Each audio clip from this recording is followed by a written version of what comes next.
नमस्कार और स्वागत है आपका learn Japanese through Hindi channel पर। यहाँ हम जापानी भाषा को सरल हिंदी माध्यम से समझने और सीखने का प्रयास करते हैं। आइए आज के पाठ की ओर बढ़ते हैं। जापान में रहते हुए सरकारी दफ्तरों के चक्कर लगाना कभी-कभी थोड़ा मुश्किल लग सकता है ना? खासकर जब आपको सही शब्द ना पता हों। पर फिक्र की कोई बात नहीं, क्योंकि आज का पाठ इसी मुश्किल को आसान बनाने के लिए है। जरा सोचिए, कितना अच्छा हो अगर आप पूरे आत्मविश्वास के साथ याकुशो यानी सरकारी दफ्तर जाकर अपना काम करवा सकें। सही शब्द पता हो तो ये बिल्कुल मुमकिन है। तो चलिए इस काम को मिलकर आसान बनाते हैं। तो आज हम क्या-क्या सीखने वाले हैं? सबसे पहले हम समझेंगे कि याकुशो में क्या चुनौती होती है। फिर हम वहाँ इस्तेमाल होने वाले शब्दों को जानेंगे। ज़रूरी फॉर्म्स भरने के लिए अपनी जानकारी देना सीखेंगे, कुछ ज़रूरी एक्शन वर्ड्स पर नज़र डालेंगे और आखिर में इन सबको एक साथ इस्तेमाल करके देखेंगे। तो ये जो सरकारी काम होते हैं, ये इतने मुश्किल क्यों लगते हैं? देखिए, अक्सर इसकी वजह सिर्फ ये होती है कि हमें सही शब्द नहीं पता होते। अगर आपके पास सही शब्दावली है, तो समझ लीजिए आधी जंग तो आपने वहीं जीत ली। ये जापानी वाक्य ज़्यादातर लोगों की फीलिंग्स को बताता है। याकुशो नो तेत्सुजुकी वा फुकुजात्सु दे जिकान गा खकारिमास। एक बार फिर से सुनिए, याकुशो नो तेत्सुजुकी वा फुकुजात्सु दे जिकान गा खकारिमास। इसका सीधा सा मतलब है सरकारी प्रक्रियाएं थोड़ी जटिल होती हैं और उनमें समय लगता है। तो आज हम इसी को आसान बनाएंगे। तो ठीक है, अब अपने शब्दों का पिटारा भरने के लिए तैयार हो जाइए। चलिए, सबसे पहले उन जगहों और कागजातों के नाम सीखते हैं जिनसे आपका सामना सबसे पहले होगा। आइए इन शब्दों को देखते हैं। पहला शब्द है याकुशो, याकुशो। मेरे साथ दोहराइए, याकुशो यानी सरकारी कार्यालय। अगला है मादोगुची। एक बार फिर, मादोगुची। ये वो काउंटर है जहां आपको जाना है। फिर आता है शोरुई। फिर से शोरुई, जिसका मतलब है दस्तावेज या डॉक्यूमेंट्स। और आखिर में जो सबसे जरूरी है, जायरियू कार्ड दो। दोबारा, जायरियू कार्ड दो, आपका रेजिडेंस कार्ड। अब देखते हैं कि इन्हें एक वाक्य में कैसे इस्तेमाल करें। मान लीजिए आपको कहना है, मैंने दस्तावेज जमा करने के लिए काउंटर पे इंतजार किया। तो आप कहेंगे, शोरुई ओ तेशित्सु सुरुतामे नि मादोगुची दे माचिमाशिता। शोरुई ओ तेशित्सु सुरुतामे नि मादोगुची दे माचिमाशिता। एक बार फिर से सुनिए, शोरुई ओ तेशित्सु सुरुतामे नि मादोगुची दे माचिमाशिता। शोरुई ओ तेशित्सु सुरुतामे नि मादोगुची दे माचिमाशिता। देखा आपने, शोरुई और मादोगुची दोनों शब्द एक ही वाक्य में आ गए। चलिए कुछ और जरूरी दस्तावेजों के नाम जानते हैं। पहला है वीजा, वीजा। फिर से वीजा यानी वीजा। फिर है पासपोर्ट, पासुपोतो। दोबारा, पासपोर्ट, पासुपोतो यानी पासपोर्ट।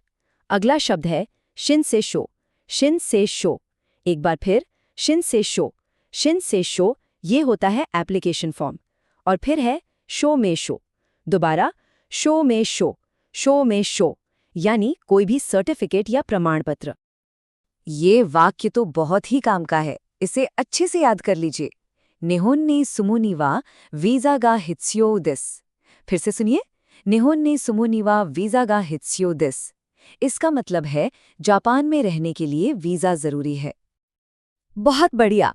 अब हम उन शब्दों की तरफ पढ़ते हैं जो आपको हर सरकारी फॉर्म में मिलेंगे। आपकी अपनी पर्सनल डिटेल्स। इनको जानना तो बेहद जरूरी है। फॉर्म भरते समय ये शब्द आपकी बहुत मदद करेंगे।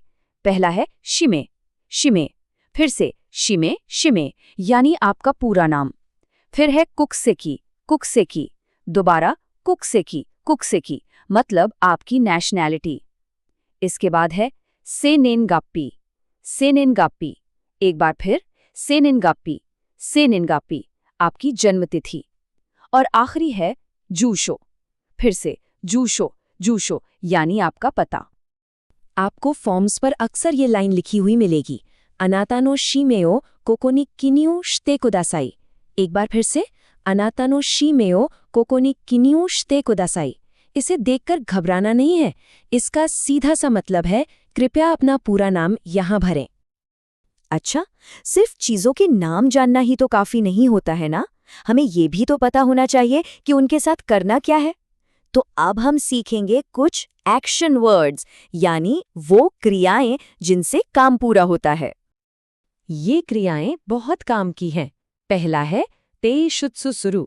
फिर से ते शुत्सुसुरु मतलब कुछ सबमिट करना या जमा करना। फिर है किन्यू सुरु, दोबारा किन्यू सुरु यानी फॉर्म भरना। अगला है को शिंग शिमास, फिर से को शिंग शिमास जैसे वीजा या कार्ड रिन्यू करना। और हराइमास, एक बार फिर हराइमास यानी पैसे देना या फीस का भुगतान करना। देखिए कितना आसान है, बस पासपोर्टो और कोशिन शिमास को मिला दीजिए और वाक्य बन गया। पासपोर्टो ओ कोशिन शिमास, पासपोर्टो ओ कोशिन शिमास। एक बार फिर पासपोर्टो ओ कोशिन शिमास, पासपोर्टो ओ कोशिन शिमास। मतलब मैं अपना पासपोर्ट रिन्यू करूंगा। अब आप अपने रेजिडेंस कार्ड के साथ ऐसा ही वाक्य बनाने की कोशिश कीजिए। बहुत अच्छे। अब समय आ गया है असली जादू देखने का। चलिए अब तक सीखे हुए सारे शब्दों को एक साथ जोड़कर देखते हैं कि असल में कोई भी सरकारी प्रक्रिया कितनी सीधी सादी हो सकती है। मान लीजिए आपको कोई सर्टिफिकेट चाहिए, तो सबसे पहले आप काउंटर पे जाएंगे यानी मादोगुचिनी इको। फिर आप दस्तावेज भरेंगे शोरुयो किन्यो सुरु। इसके बाद जो भी फीस होगी वो देंगे तेसुरियो हाराइमास। और बस आखिर में अपना सर्टिफिकेट ले लेंगे शोमे शो उके तोरु। देखा कितना सिंपल प्रोसेस है। तो चलिए अब जल्दी से एक नज़र डाल लेते हैं कि आज हमने कौन कौन से ज़रूरी शब्द सीखे। ये वो शब्द हैं जो आपके सबसे ज़्यादा काम आने वाले हैं। इन शब्दों को अच्छे से याद रखिएगा। यक्षो यानी सरकारी दफ्तर, शोरुई यानी दस्तावेज, जाइरियू कादो यानी रेसिडेंस कार्ड, किन्यूसुरु यानी भरना, तेशुत्सुसुरु यानी जमा करना और कोशिन शिमास यानी रिन्यू करना। इन शब्दों को हमेशा याद रखें। तो बस शब्दों के इस टूल किट के साथ अब आप किसी भी सरकारी प्रक्रिया का सामना पूरे आत्मविश्वास से करने के लिए तैयार हैं। आपका धन्यवाद कि आपने learn Japanese through Hindi channel का ये पाठ देखा। आशा है कि यह जानकारी आपके लिए उपयोगी रही होगी।